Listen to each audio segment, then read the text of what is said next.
welcome back to our channel. Hey guys, how's it going? And so today, being Saturday, I decided to surprise her with a date. So we're headed out for date night. I can't wait to see what he's got planned.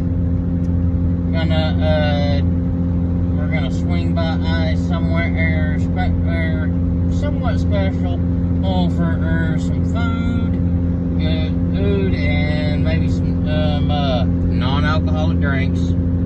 I'm driving, she doesn't drink, so and then I plan on us going and watching a movie and maybe a little bit of a few games in between. Yep. So yeah, we're on our way right now. Yeah. Looks like a storm's fixing to come on. Yeah, I was running from said storm. Maybe you want to show them the storm? Yeah, that's a nasty one right there. I was running from that when I left home. It looked a lot worse when I left home. I don't know about y'all, but every time we have storms at my house, I always have to unplug things because things getting struck by lightning. I don't know if anybody else has had problems with that, but I heard if you live in town, you don't have to worry about unplugging things, so... Yeah, that's because of the way the electrical lines are ran and how they're required to be grounded and stuff like that. Yeah, but hopefully later we won't have to do that. Yeah, we plan on building our own house, and I'm gonna make sure that when it comes down to it, I can have lightning strike our house 3, 4, 5, 6 times in a row, and it's not gonna mess with our power,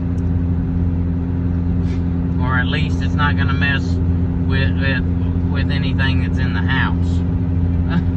And by that I mean that if anyone knows what a lightning rod is, I plan on having a good sized one out in the middle of the yard, and a slightly smaller one on the house that's grounded. Does that really help? Yes, because essentially what you're doing is as you know, electricity, it likes to use the least path of resistance. That's why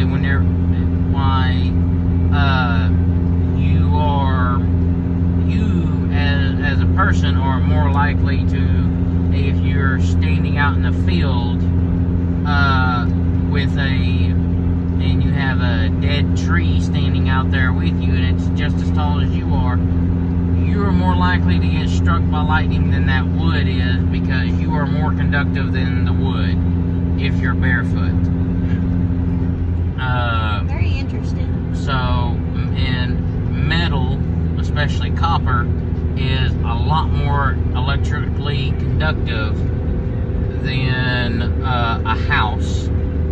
So think of, in a way, a small radio tower with just a giant rock and 20, 30 foot tall rod that sticks up in the air. That's what you're looking at, and the lightning strikes it and travels through wire, big old thick wire, straight down to a grounding rod, which is roughly about, if I'm thinking correctly, nowadays it has to be about a half-inch solid copper rod, and it has to be drove down, I believe, anywhere between 3 to 6 feet, somewhere around there, for a house. For the lightning rod that I plan on having out there, it'll be drove down 6 feet. And running from the top of the pole all the way down to the grounding rod. That'll be at least single lot, or if not double lot cable. We're starting to come into the rain. As y'all can see.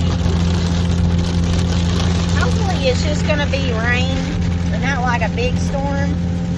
But just in case, we're prepared at the house. Well, and just so y'all know, we don't live together because we are not married. And I don't believe in living together when you're not married. Yeah. I believe that you have to be married to live together. So I just want to put that out there just in case somebody has ever wondered. But we do look forward to getting married in the future. Yep. We look forward to getting married in the future, and we look forward to having a very beautiful and blessed life, and hope we can share it with y'all. And we just hope and pray that we don't stay in God's graces. Yes. Because in our eyes, if you ain't got God, you ain't got nothing. You can have every bit of the money in the world. It's not gonna amount to anything when your time comes. Yep. The most important thing by then would be having a personal relationship with Jesus. Yeah. Having a relationship with Jesus is the biggest step. The next thing, which I can honestly say from firsthand experience, because I have done things that I'm not proud of, like a few things, drinking and smoking, doing things that are sinful, because it wasn't so much of drinking as much as drinking to be drunk. I was trying to run from life, trying to run from the things that God was convicting me of, and trying to get me to realize what I'm doing is wrong. You know, and having that relationship with Jesus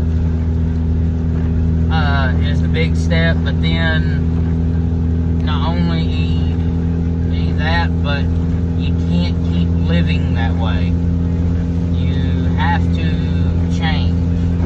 You have to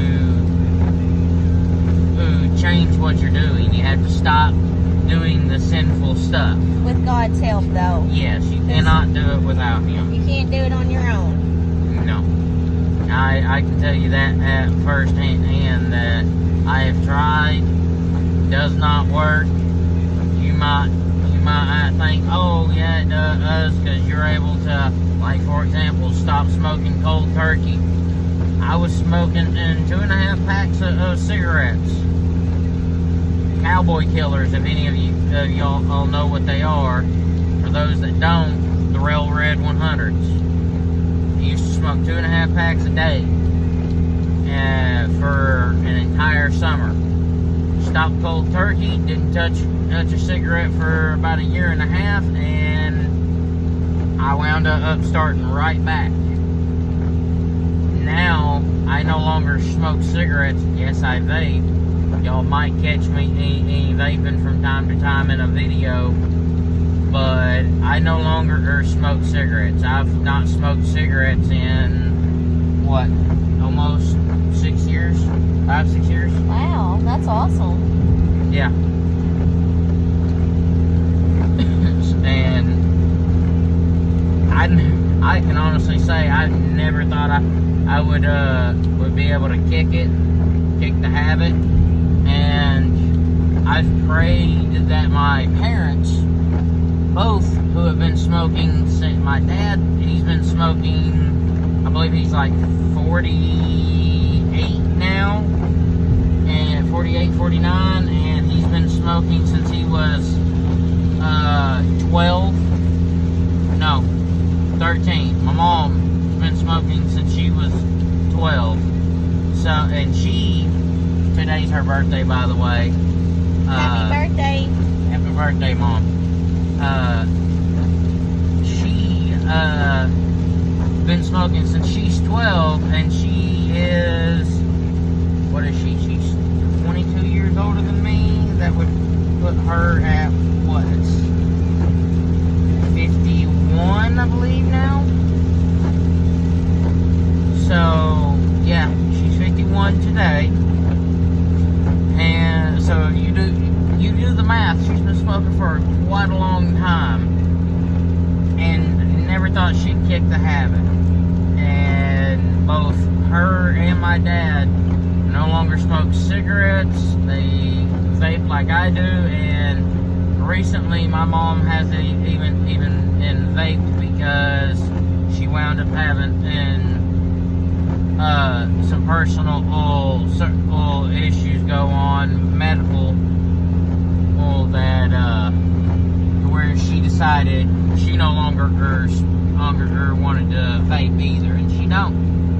She's been a year and a half with no nicotine whatsoever.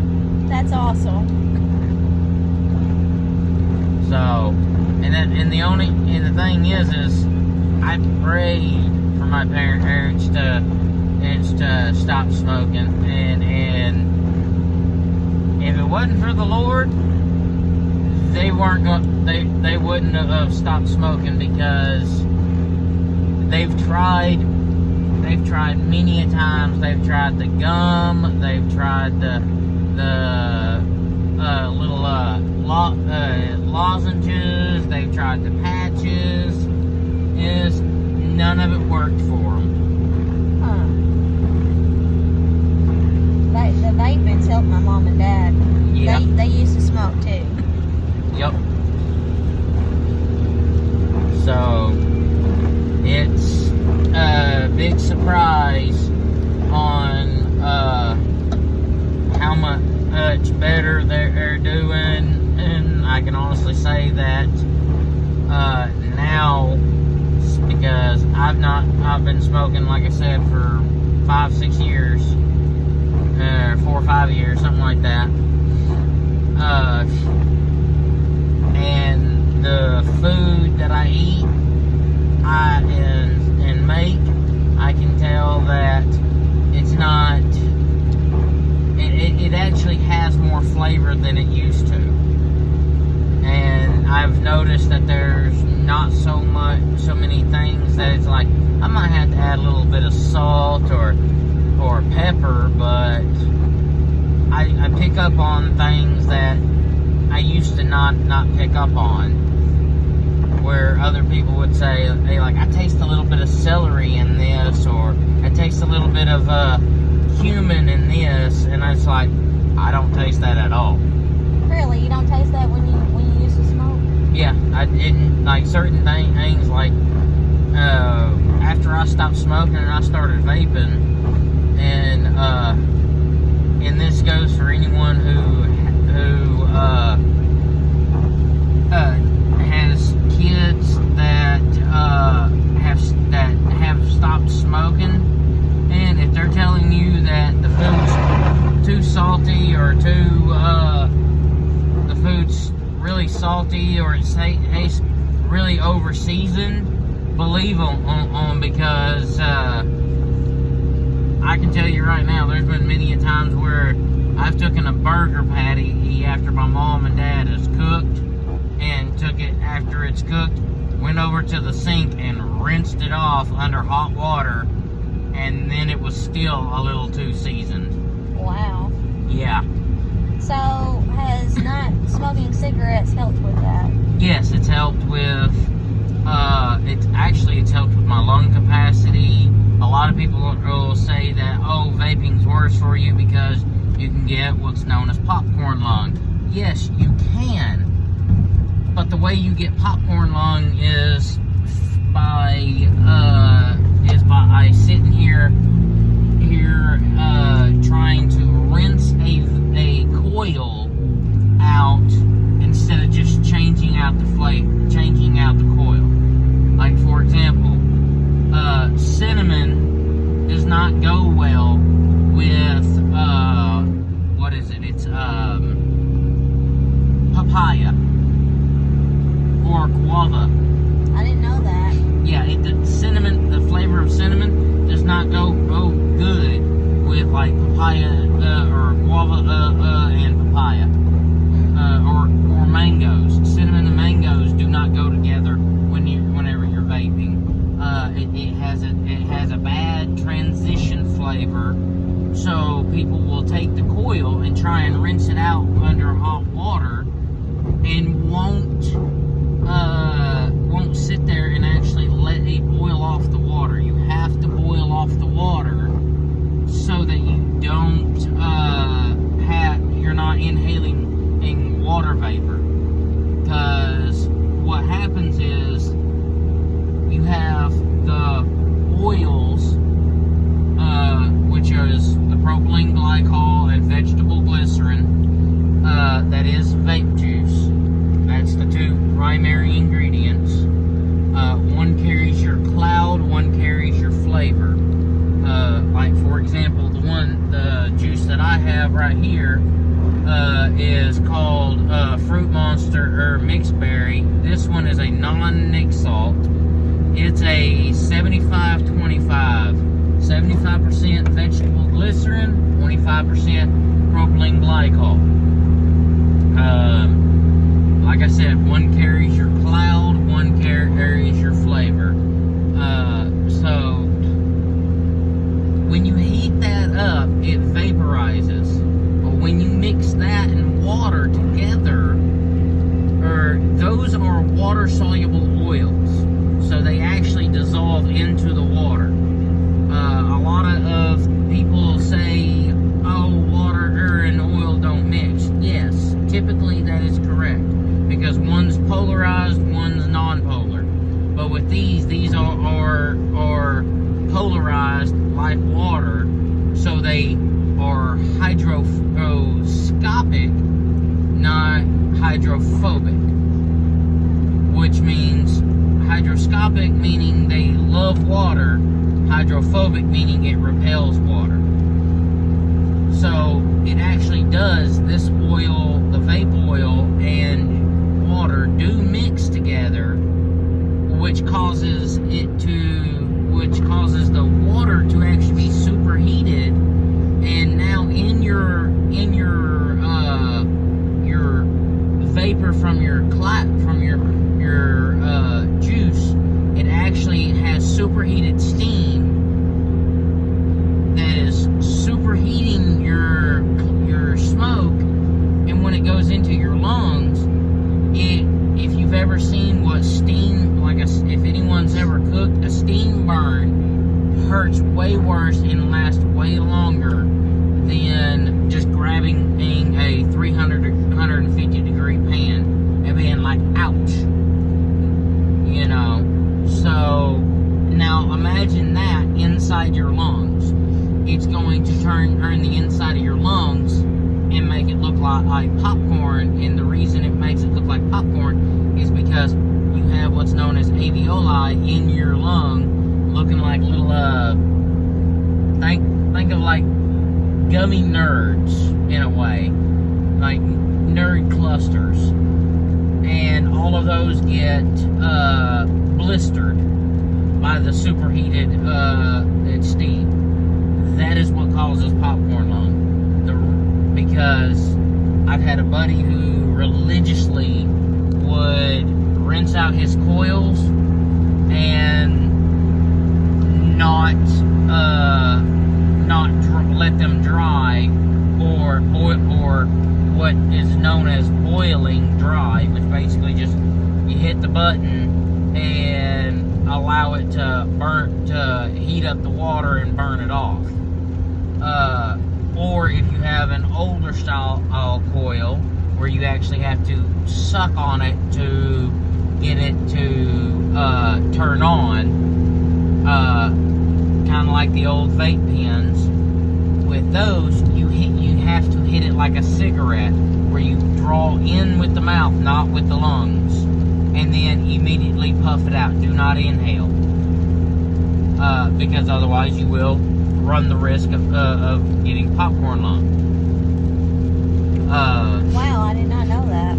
Yeah. And I went off on a tangent there. Oh, that's alright. But, you educated us on vapes and stuff like that. And cigarettes. yeah. But, like I said, my lung capacity, I have a lot more lung capacity than I used to. I also, I got in the wrong lane. Oh well, I'll have to turn around. Anyways, we'll see you when we get back to when we get at the restaurant. Yeah, we'll see y'all. Okay, we are not at the restaurant yet, but Sheldon wanted to say something that he learned about the cars. I'm kind of curious what he has to say. Okay, so for anyone who drives a vehicle that has 4 wheels and the gas tank is not right in between your legs like an ATV, a lot of people say, my car is old Betsy or old Bob or something like that, and they're like, and you might hear someone say, you drive a girl's car, or you drive a guy's car, or blah blah blah. There's actually a way to tell if you actually have a female car or a male car, and it's not something silly like, does it have a dipstick, or does it have a little wiggly stick like what I have. It's as simple as where is your gas cap or gas flap to fill up the car.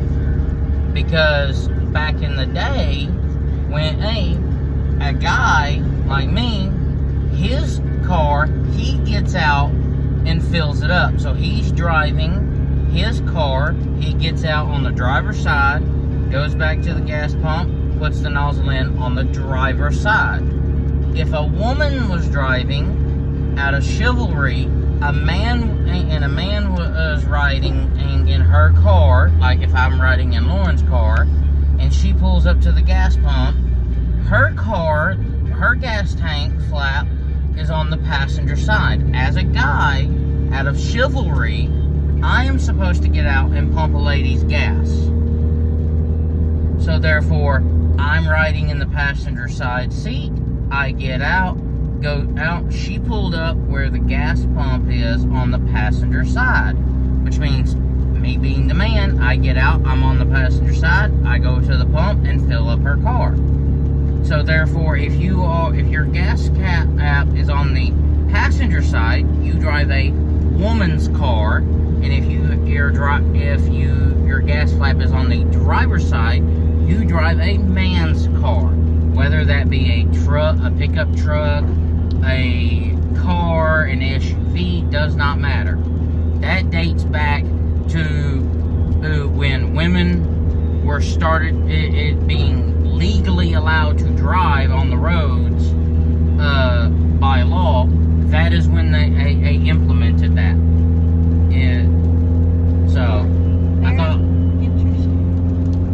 I thought y'all might like to know that to settle some debates, and by no means am I a historian or a car guru or anything like that. So please do your own research.